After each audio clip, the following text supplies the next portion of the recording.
Hey guys, this is an introduction to Dota mechanics. My name is Thadpole. I've been playing Dota for like 5 or 6 years now. I'm going to make a series. This is going to be real quick. Let's get started. So, this is going to be attributes, disables, damage types, movement options, GPM and XPM. This is going to be the very base understanding of the game that everyone should know. To get started, we've got the 3 main attributes: strength, agility, and intelligence. Each primary attribute gives you plus 25% of the effects. Each one snowballs a different way. Strength heroes get tankier and tankier. Agility heroes move faster, hit harder, resist more physical damage. And int heroes will do more damage and cast more spells. As the game continues, if you give them a lead, they will each take advantage of it in different ways. Disables, you've got stun, no movement, no items, no spells. Hard dispels only. Like, you don't want to get stunned. Slow, just reduce movement speed, usually removable by common dispel. Same thing with silence. There's no spells, also dispellable. Root, no movement, no attacking, usually dispellable. And then we got ensnare, which is a root with attacking, pretty much.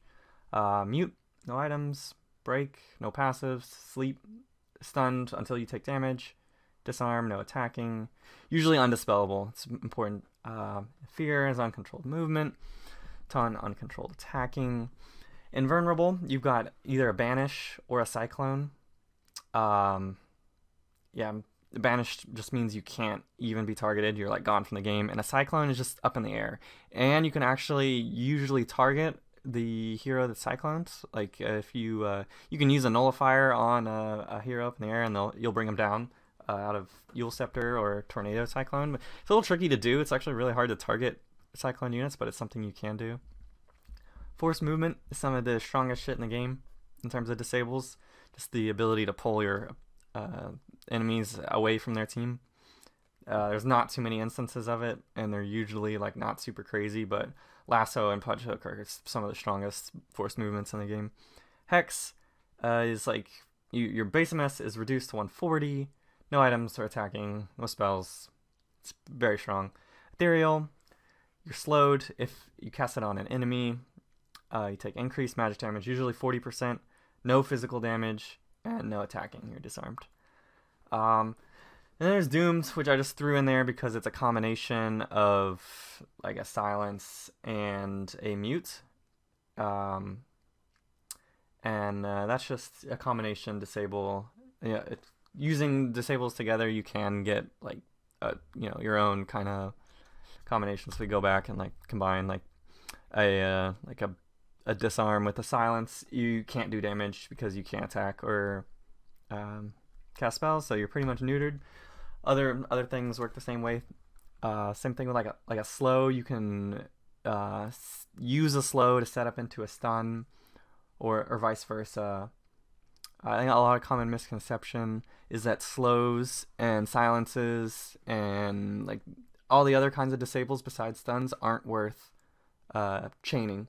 Like the term is chain stun, but it really should be chain disable, because there's going to be a lot of times where you want to use like the 6 seconds of slow followed by the 6 seconds of, or like 2 seconds of stun or whatever. And a lot of times I'll see players will just use this slow and stun on top of each other, like it doesn't matter. You really want to chain your disables, not just your stuns.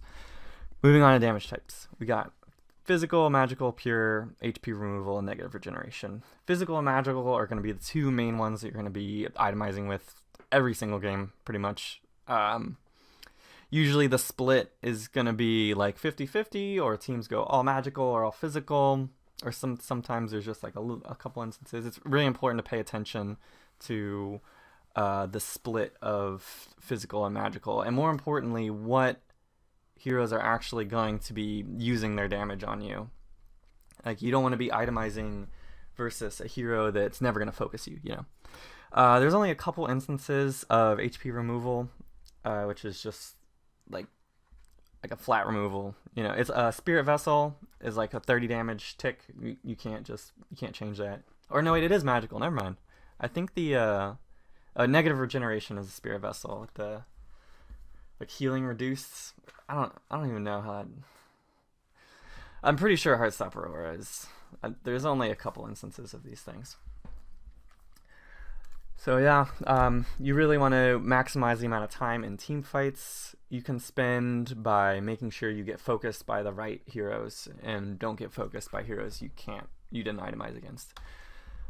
Movement options, there's 3 main ones. You got the M click, A click, and S. The M click being, M movement, you just move somewhere, and then A click is attacking in a direction. Usually, you can of course click on people specifically, and that will focus them, which is different than an A click, which will attack anything in a path. It's important to note.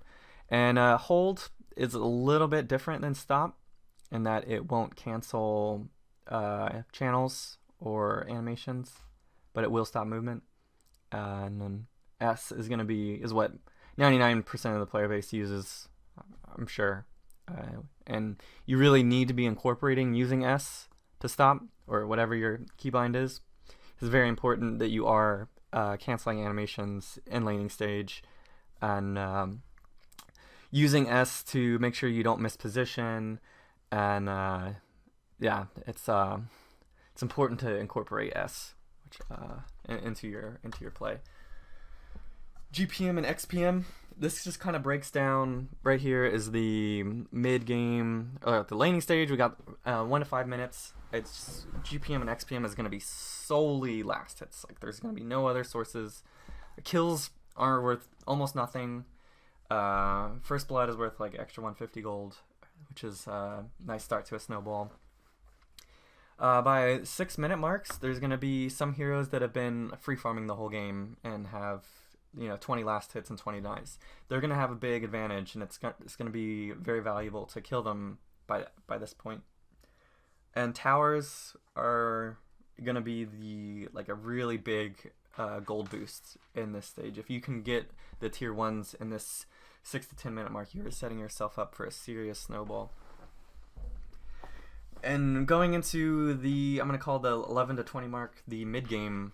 It's the end of the laning stage. Rotations are probably, the whole lanes are probably all changed, unless you're playing versus like EG or something.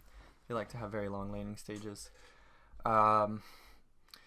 So those heroes that have been farming the whole time begin to be super duper valuable, especially if you had a bad laning stage.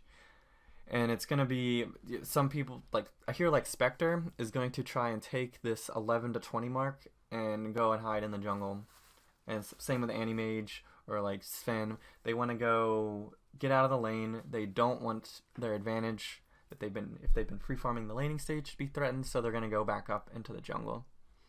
And this is when you need to start making smoke ganks. Like you should be out of smokes by the 20 minute mark, or really plowing through these. If you are an early game lineup, it's really important to put pressure in the 11 to 20 minute mark, because if you don't and you let a flash farmer or like a hero like Spectre get their first item, it's really hard to come back going into the 21 to 40 minute mark, because like map control in the late game is all that really matters. Like if you can't farm the map, you're just gonna lose the game pretty much. If by the 20 minute mark you need to make sure you have some semblance of control. You gotta get those bounty runes. You gotta keep farming, and being able to pressure the heroes you need to pressure. Being dead without buyback in the late game is going to be the end of the game a lot of the time. You need to have buyback in the stage of the game now. It's very important. And you need to make sure that you can contest objectives like Roshan and your tier 3 towers being taken. You can't give those up for free. And if you have managed to play the late game well, and you have managed to play a game that goes past 40 minutes, good for you. You're probably in a game with a bunch of equal skilled opponents, and it can be fun to play these games. They do drastically change in style. By the 40 minute mark, cores are going to be level 25. They're going to be 6 slot. They're going to start replacing their items. and you can't get caught. Like positioning becomes everything. Like beyond 60 minutes, like everyone's 6 slot, everyone's got level 25s. Like GPM and XPM become irrelevant. Like you don't even like the like why are you even hitting creeps on the map? It's all about staying safe. Yeah, the 60-minute mark is its own beast, and it takes a lot of experience to not make mistakes and not get greedy. So I just kind of broke this down. Like this seems very simple, right? Like GPM, just don't miss last hits. Every time you miss a last hits, it's minus 50 GPM. Like don't die. Like every time you die, you're giving your opponent 200 gold, and you gotta go back to base. You gotta TP back to lane. Like it's very bad. Don't stand still. Like have your movements planned out. Like, you don't want to be like not knowing what to do, not knowing like what to farm. You gotta be like decisive. Stack camps, easy. Go to base sometimes. Like don't sit in lane with no regen when you can't last hit. Like just walk to base. Sometimes it's gonna be the most efficient move for you. Like if you're just like standing there and you can't walk up to lane, because if you do you'll die. You can't get last hits, and you're just trying to soak experience. That's you can't play like that anymore. Like used to be able to play like that when denies were like 50% experience, but no more. And finally show up to the right fights. Like you don't want to show up and do nothing and then have wasted GPM, and you don't want to show up and die, or you don't want to show up to like a 4-man gank on the position 5. Like that's not necessary. You want to make sure that you can TP fights to where you can be effective, and that's a hard skill to develop. XPM, hit your denies. Just hit your denies. It's so much. Don't die. Be in experience range. This is the kind of opposite of standing still, because sometimes you're gonna want to just like soak the 25% XP. Like that's like if you're a position 5 and you're just like soaking XP versus the enemy position 1, like you can't contest. Like sometimes it's your best move. But make sure you are in experience range. You want to try and like soak neutral experience is very good. If you know where your opponents are farming, just run around and soak their experience is reduces it by 50%. Yeah, that's a pretty significant.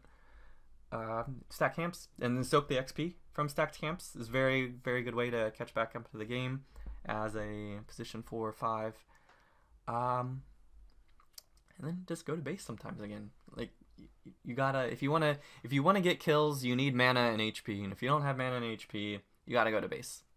Or you can buy regen, but sometimes like staying on the map and spending that 100 gold for a salve and 50 gold for a clarity, especially in the first like 10 minutes of the game, you're gonna be walking to base a lot. You should be, at least on support roles, and hopefully not on core roles, but sometimes it's what you have to do. And I say smoke it over here because it isn't really a GPM move, like unless you're going for like a godlike hero that has like a huge kill streak. This move is gonna get you back to the game if you are behind in experience. If you are versus a flash farmer who's like level 13 or 14 and you're level 7 and you get to participate in that kill, experience being shared is huge. Big. Use your smokes. Kill the snowballers. And that's the end of this. I outlined where I want to go from here. I think I'm going to be making one of these little videos every week or so. This one is a little bit easier to make. I'm going to be delving into less straightforward topics, which are going to be more like demonstrative and probably longer in content. But this is what I was going for. I'd love some feedback. If anybody would like to help me on this project, that would be awesome. You can send me a message. Otherwise, I hope you enjoyed, and I'll see you next time.